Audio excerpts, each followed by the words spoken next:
accounting ratios. Today's topic is accounting ratios. In this topic, we have to cover certain ratios. In ratios, you have to apply formula, and you have to understand formula in well mannered. Accounting ratios. सबसे पहले how many ratios in your syllabus? In ratios पर आपका project भी है. इन ratios के फॉर्मूले आपको याद करने हैं. And there will be a question in your internal exam for 6 marks, and in your external exam means board exam around 4 marks practical, and there will be some 2 or 3 questions of 1 mark each, theoretical questions. Is it clear? तो चलिए देखिए, सबसे पहले हम बात करते हैं किसकी, अकाउंटिंग रेशियोज में के कितने तरह की रेशियोज होती हैं. एक होता है लिक्विडिटी रेशियोज. क्या होता है? Liquidity ratios. इसमें 2 रेशियोज आती हैं आपकी. लिक्विडिटी रेशियोज में 2 रेशियोज आती हैं. Number 1 current ratio, number 2 quick ratio. Number 1 current ratio, number 2 quick ratio. तो लिक्विडिटी रेशियोज एक हेडिंग है और इसमें ये 2 रेशियोज आती हैं. क्लियर हो गई बात ये. अब मैं नेक्स्ट हेडिंग की तरफ बढ़ता हूँ. Solvency ratios. सॉल्वेंसी रेशियोज, ये देखिएगा. सॉल्वेंसी रेशियोज आपके सिलेबस में क्या क्या हैं वो मैं आपको बता दूं. इसमें 4 आएंगी. पहली आएगी debt to equity ratio. Debt to equity ratio. Number 2 total assets to debt ratio. Total assets to debt ratio. Total assets to debt ratio ये आ गई. Number 3 proprietary ratio. Number 3 proprietary ratio. Number 4 interest coverage ratio. Interest coverage ratio ये आ गई. ये 4 ratios आपकी solvency ratios आ गई और 2 रेशियोज आपकी लिक्विडिटी रेशियोज आ गई. अब उसके बाद हम आते हैं एक्टिविटी रेशियोज पर.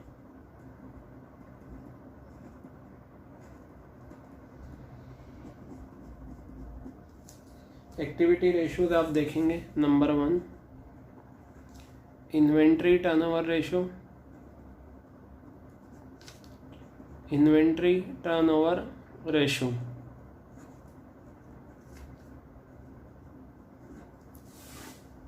उसके बाद trade receivables turnover ratio.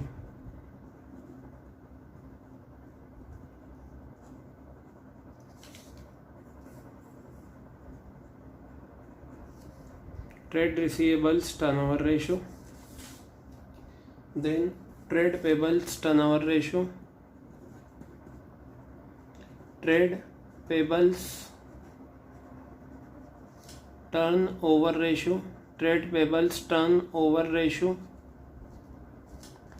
Next working capital turnover ratio. Working capital turnover ratio. Working capital turnover ratio. Next profitability ratios. Profitability ratios.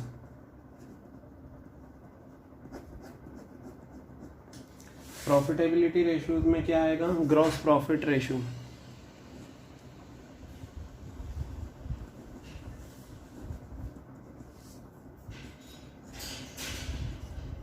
Number 2 net profit ratio.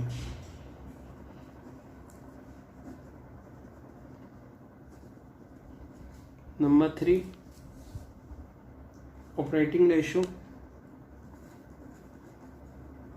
Operating ratio. Number 4, operating profit ratio. Operating profit ratio. Last, return on investment. Return on investment.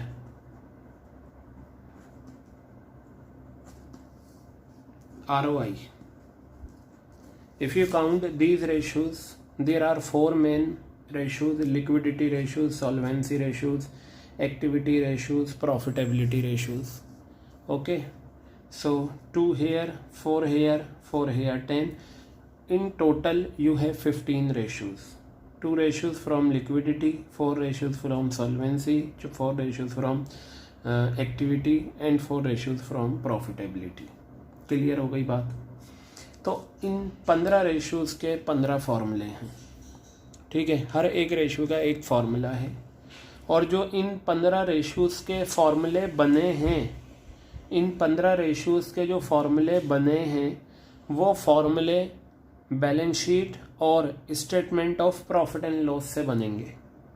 यानी कि balance sheet जो मैंने आपको last recording में बताई थी, और income statement जिसे हम statement of profit and loss बोलते हैं, वो कैसा होता है वो भी मैं बताऊंगा, ठीक है। तो statement of profit and loss and balance sheet की हेल्प से हम इन दो की हेल्प से क्या करेंगे, 15 रेशियोज़ के फॉर्मूले बनाएंगे। अकाउंटिंग रेशियोज़ में सारा खेल फॉर्मूले का है।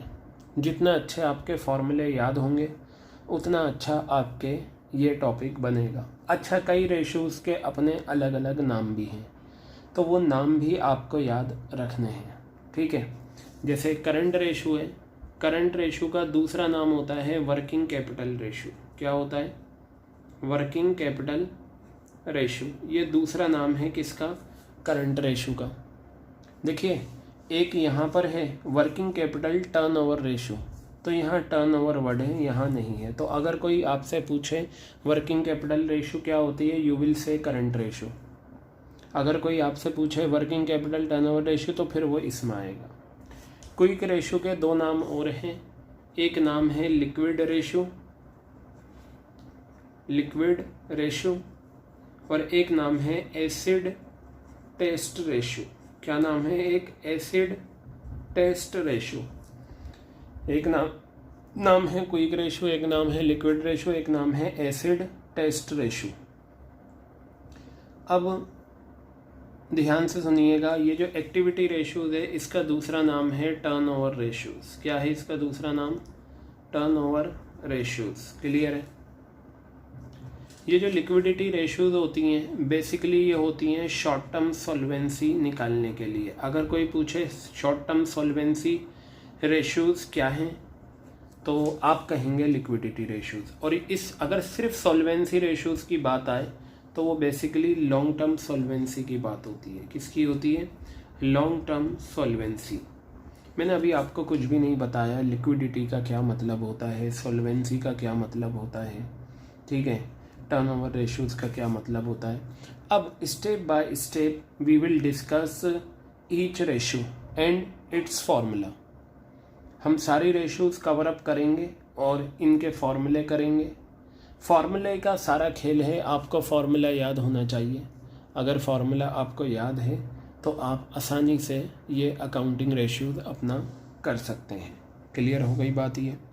तो चलिए मैं आगे की तरफ बढ़ता हूँ, और हमारी जो अब रेशियोज आएगी वो आएगी करंट रेशियो। देखिए, आपके सामने मैंने एक पेज रखा, करंट रेशियो, ठीक है। ये सारा मैं डिस्कस करता हूँ आपके साथ, करंट रेशियो क्या है।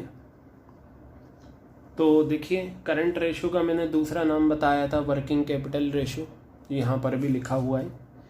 करंट रेशियो का फॉर्मूला होता है current assets upon current liabilities. क्या होता है? Current assets upon current liabilities. तो आपको क्या करना है, अगर करंट रेशियो निकालने को आती है, if question asks for finding out current ratio, the first thing which you will do is to write the formula of current ratio so that you get at least 0.5 mark or 1 mark. Is it clear?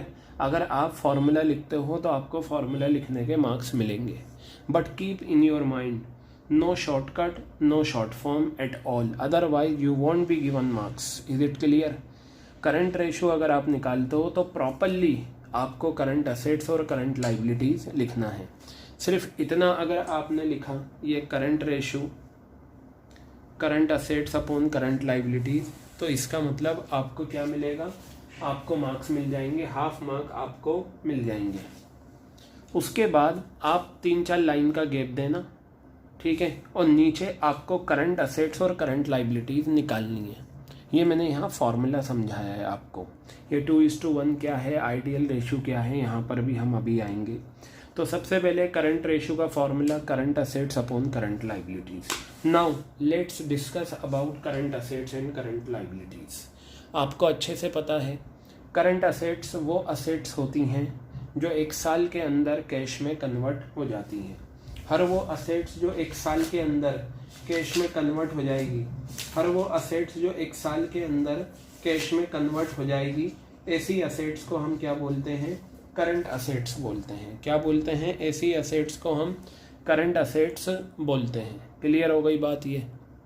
तो चलिए देखिए current assets क्या क्या होती हैं। ये जो नीचे करंट असेट्स लिखी हुई हैं, ये वो सारी करंट असेट्स हैं जो बैलेंस शीट के फॉर्मेट में आपने देखी थी, ठीक है, बिल्कुल वही सारी असेट्स हैं और वही होती हैं। आपको बस उनके नाम याद रखने, और अगर किसी का कुछ नया नाम है या कुछ और है वो भी आपको याद रखना है। तो सबसे पहले मैं बात करता हूँ करंट इन्वेस्टमेंट की। किसकी बात करता हूँ? करंट इन्वेस्टमेंट की। करंट असेट्स की जो सबसे पहला एग्जाम्पल है वो है current asset investment. Current investment का दूसरा नाम होता है शॉर्ट टर्म इन्वेस्टमेंट। क्या होता है? करंट इन्वेस्टमेंट का दूसरा नाम होता है शॉर्ट टर्म इन्वेस्टमेंट, और तीसरा नाम होता है मार्केटेबल सिक्योरिटीज़। ये तीनों वर्ड आपको याद रखने हैं। क्या करना है? ये तीनों वर्ड आपको याद रखने हैं। Current investment, short term investment, marketable securities, ठीक है। अब ज़रा आप यहाँ पर ध्यान से देखिएगा। करंट इन्वेस्टमेंट का मतलब होता है वो इन्वेस्टमेंट जो बहुत जल्दी कैश में कन्वर्ट हो जाता है, ठीक है। मैंने आपसे क्या कहा? वो इन्वेस्टमेंट जो बहुत जल्दी कैश में कन्वर्ट हो जाता है, ऐसे इन्वेस्टमेंट को करंट इन्वेस्टमेंट कहा जाता है। तो कौन से इन्वेस्टमेंट ऐसे हैं जो बहुत जल्दी, और इस बहुत जल्दी का मतलब क्या है? बहुत जल्दी का मतलब ये है विदिन 12 मंथ्स। क्या है? जिस दिन हमने इस इन्वेस्टमेंट को ख़रीदा है उस दिन से लेकर आने वाले 12 महीने में अगर हम इसे कैश में कन्वर्ट कर देते हैं तो ऐसे इन्वेस्टमेंट को करंट इन्वेस्टमेंट कहा जाता है। इसका मैं एक आध एग्जांपल आपको बता देता हूँ, ठीक है। जैसे हम डिबेंचर्स ख़रीद लेते हैं किसी कंपनी के। देखिए शेयर्स डिबेंचर्स आपके सामने वर्ड आएगा, ठीक है। अगर हम किसी कंपनी के शेयर्स में या किसी कंपनी के डिबेंचर्स में पैसा लगाते हैं, जैसे फॉर एग्ज़ाम्पल मैं रिलायंस कंपनी के शेयर्स ख़रीदना चाहता हूँ, मैं रिलायंस कंपनी के डिबेंचर्स ख़रीदना चाहता हूँ, तो इसे मैं, जैसे मान लो मैं डिबेंचर्स लेता हूँ, मैंने अगर रिलायंस कंपनी के डिबेंचर्स ख़रीदे, इसका मतलब परचेज ऑफ डिबेंचर्स, तो मैं इसे दूसरे लफ्ज़ों में कह सकता हूँ इन्वेस्टमेंट इन डिबेंचर्स। तो इन्वेस्टमेंट इन डिबेंचर्स हमारा क्या हो गया? करंट इन्वेस्टमेंट हो गया।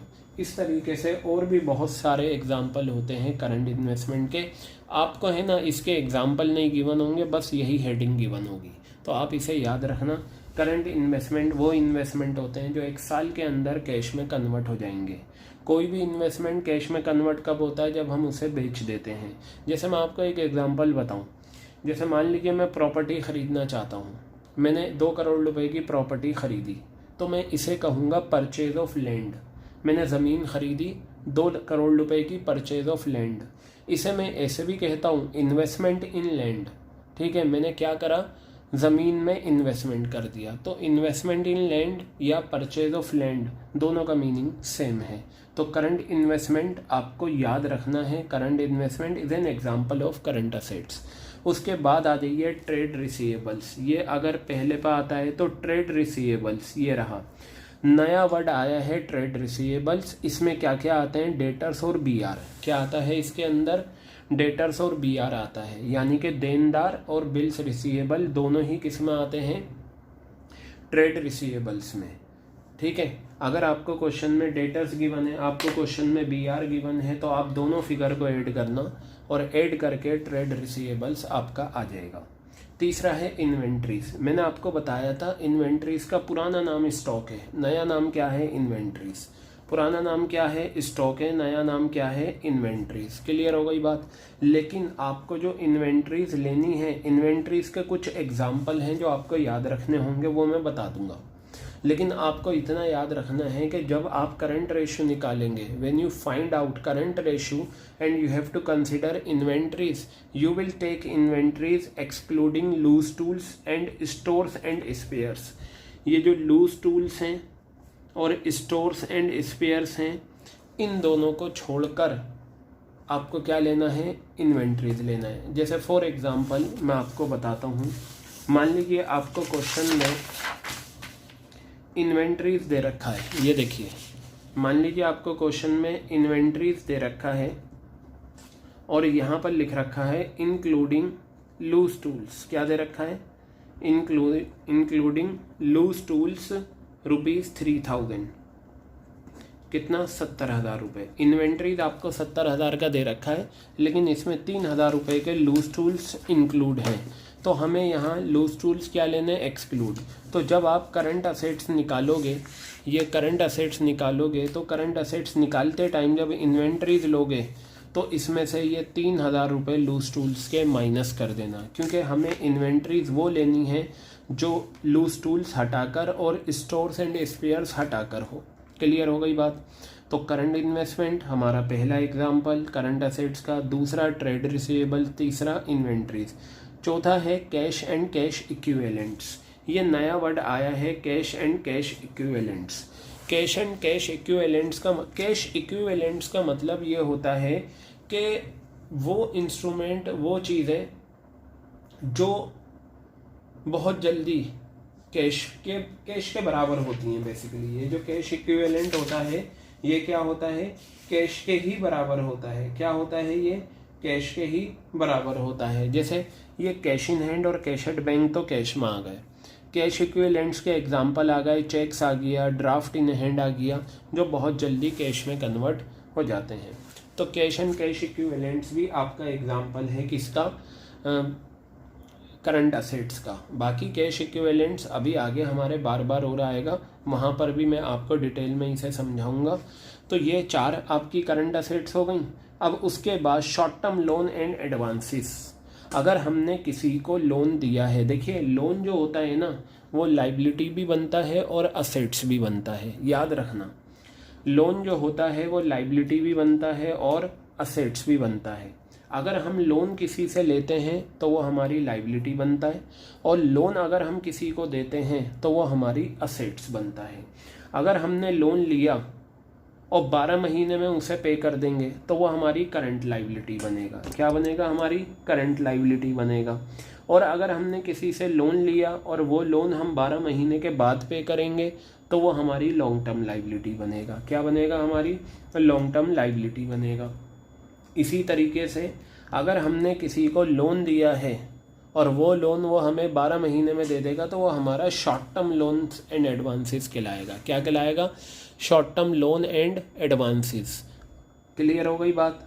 तो पता चला अगर ये कंपनी ने किसी को लोन दिया, एडवांस का मतलब किसी को देना, अगर हमने किसी को उधार में पैसा दिया और उसने कहा जी मैं 12 महीने में आपको दे दूंगा, तो वो हमारी असेट से, देखिए हमने किसी को पैसा दिया है, वो हमारी असेट से, और वो पैसा हमें 12 महीने में मिल जाएगा, इसलिए हम उसे कहेंगे short term loan and advances. क्या कहेंगे हम उसे? Short term loan and advances. Clear हो गई बात। अब इसके अलावा अदर करंट असेट्स में क्या आता है? देखिए जो 2013 में कंपनीज एक्ट में चेंजेस आए थे, 2013 में कंपनीज एक्ट में चेंजेस आए थे, और उस एक्ट में ये बताया गया था कि ये जो ऊपर वाली 5 करंट असेट्स हैं, जैसे current investment, trade receivable, inventories, cash and cash equivalent, short term loan and advances, in 5 assets में ये देखिए ये नंबर 1 पर आती है, ये नंबर 2। हालांकि यहाँ पर आपको सीक्वेंस फॉलो नहीं करनी, ठीक है, आपको तो बस याद रखना है। इन 5 करंट असेट्स को छोड़कर अगर कोई करंट असेट्स है तो उसे अदर करंट असेट्स में डाल देना। किस में डाल देना? अदर करंट असेट्स में। जो इन 5 में ना आए वो अदर करंट असेट्स में आए। अदर करंट असेट्स में बहुत सारी करंट असेट्स आती हैं। अदर करंट असेट्स बहुत सारी होती हैं, लेकिन 12th क्लास में ये बताया कि 12th क्लास में जब हम अकाउंटिंग ट्रीटमेंट करेंगे, यानी कि अकाउंटिंग रेशियोज का फॉर्मूला लगाएंगे और आंसर निकालेंगे, तो अदर करंट असेट्स में सिर्फ 3 अदर करंट असेट्स को कंसिडर किया गया। वो 3 अदर करंट असेट्स क्या हैं? प्रीपेड एक्सपेंसेस, वो खर्चे जो हम वक्त से पहले पे कर देते हैं। दूसरा एक्रूड इनकम, वो एक्रूड का मतलब होता है मिलना बाकी है। क्या होता है एक्रूड का मतलब? मिलना बाकी है। तो प्रीपेड एक्सपेंसेस वो खर्चे जो हमने वक्त से पहले पे कर दिए। एक्रूड इनकम, इनकम मिलनी बाकी है। तीसरा हो गया एडवांस टैक्स। क्या हो गया तीसरा? Advance tax. क्लियर हो गई बात? ये prepaid expenses, accrued income, advance tax. Clear है? तो ये हमारी 6 करंट असेट्स हो गई। क्या हो गई? ये 6 हमारी करंट असेट्स हो गई। तो आपको ये 6 की 6 याद रखनी है। इनके एग्जाम्पल जिसके भी हैं, जैसे इन्वेंट्रीज की जब भी बात आए आप कहेंगे लूज टूल्स और स्टोर्स एंड स्पेयर्स को छोड़कर। क्लियर हो गई बात ये? और कैश एंड कैश इक्विवेलेंट आपको ये, अगर ये मेन हेडिंग दे रखी है वेल एंड गुड, एग्जाम्पल दे रखे हैं तो आपको याद रखना है। Short term loan and advances, other current assets में आपको या तो यही लिखा होगा या इसके एग्जाम्पल, कुछ भी लिखा हो सकता है। तो याद रखना अदर करंट असेट्स में आपके सिलेबस में सिर्फ और सिर्फ प्रीपेड एक्सपेंसेस, एक्रूड इनकम और एडवांस टैक्स को कंसिडर किया गया। क्लियर हो गई बात ये? अब चलिए हम बात करते हैं किसकी? करंट लाइबिलिटीज़ की। किसकी बात करते हैं? करंट लाइबिलिटीज़ की हम बात करते हैं। तो देखिएगा करंट लाइबिलिटीज़ में क्या क्या आता है। करंट लाइबिलिटीज़ में आता है शॉर्ट टर्म बोरोइंग्स। बोरो का मतलब होता है उधार लेना। क्या होता है बोरोइंग्स का मतलब? बोरोइंग्स का मतलब होता है उधार लेना। तो अगर हमने किसी से पैसा उधार लिया है, क्या करा है? हमने किसी से पैसा उधार लिया है और वो उधार हम उसे विदिन 12 मंथ्स वापस कर देंगे। अगर हमने किसी से पैसा उधार लिया है और वो उधार हम उसे विदिन 12 मंथ्स वापस कर देंगे, तो ऐसे उधार को कहा जाता है शॉर्ट टर्म बोरोइंग्स। क्या कहा जाता है? ऐसे उधार को शॉर्ट टर्म बोरोइंग्स कहा जाता है। क्लियर हो गई? शॉर्ट टर्म बोरोइंग्स में आपका शॉर्ट टर्म लोन आ जाएगा, क्योंकि शॉर्ट टर्म लोन क्या है आपका? शॉर्ट टर्म लोन आपका क्या है? आपका शॉर्ट टर्म बोरोइंग से आपकी शॉर्ट टर्म लाइबिलिटी है, यानी कि करंट लाइबिलिटी है। क्लियर हो गई बात ये? अब मैं बात करता हूँ आपकी किसकी? ट्रेड पेबल्स की। ठीक है, ट्रेड पेबल्स का क्या मतलब होता है? ट्रेड पेबल्स में आपके क्रेडिटर्स आएंगे और बिल्स पेबल आएंगे। जैसे यहाँ पर डेटर्स और बीआर था, ऐसे ही क्रेडिटर्स और बिल्स पेबल हैं। इसी तरीके से शॉर्ट टर्म प्रोविजन, ये आप याद रखना क्या होता है, ये मैं समझाऊंगा। अदर करंट लाइबिलिटीज़ में बताया, सिर्फ आपको ये याद रखनी है अदर करंट लाइबिलिटीज़ क्या क्या होती हैं, मतलब जो इन ऊपर वाली लाइबिलिटीज़ में ना आए, यानी कि शॉर्ट टर्म बोरोइंग्स, नंबर 2 पे ट्रेड पेबल्स, नंबर 3 पे short term provision. Other current liabilities में क्या क्या आता है? जो ऊपर की तीनों में ना आए वो अदर में जाएगा, यानी कि आउटस्टैंडिंग एक्सपेंसेस, वो खर्चे जो देने बाकी हैं। अनक्लेम्ड डिविडेंड, डिविडेंड मैंने आपको बताया था 11th क्लास में शेयर्स पे मिलता है। बाकी अनक्लेम्ड डिविडेंड क्या होता है? कैश फ्लो स्टेटमेंट के टाइम हम पढ़ेंगे। कॉल्स इन एडवांस, फिलहाल नाम याद रखिए, कंपनी अकाउंट जो हम करेंगे उसमें calls in arrears, calls in advance बहुत इंपॉर्टेंट टॉपिक बनता है। इसका मतलब ये है interest accrued and due on borrowings, यानी कि इंटरेस्ट एक्रूड हो गया एंड ड्यू ऑन बोरोइंग्स, देना बाकी है, इंटरेस्ट देना बाकी है।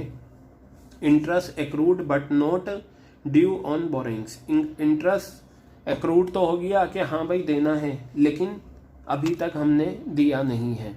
तो ये इस तरीके के एग्जाम्पल ना के बराबर आते हैं। कई बार other current liabilities as it is दिखा होगा, तो आपको क्या करना है, मेनली ये आपको याद रखना है। देखिए ट्रेड रिसीवेबल और ट्रेड पेबल का जो एग्जैक्ट मीनिंग होता है वो क्या होता है मैं आपको बताऊं। वो पैसा जो सामने वाली पार्टी को देना है, किसके बदले? जो हमने उन्हें उधार में सामान बेचा है। Actually trade receivable word is connected with trading of goods, जो गुड्स हम उधार में किसी को बेचते हैं, अगर मैंने किसी को उधार में सामान बेचा तो वो बंदा मेरा क्या बन जाता है, डेटर्स, क्या बन जाता है, मेरा देनदार। लेकिन अगर मैंने किसी को उधार में सामान बेचा और वो ये कहता है कि भाई आप है ना बिल्स लिख लो, बिल्स ऑफ एक्सचेंज लिख लो, तो अगर हम बिल्स ऑफ एक्सचेंज लिख देते हैं, अगर हम बिल्स ऑफ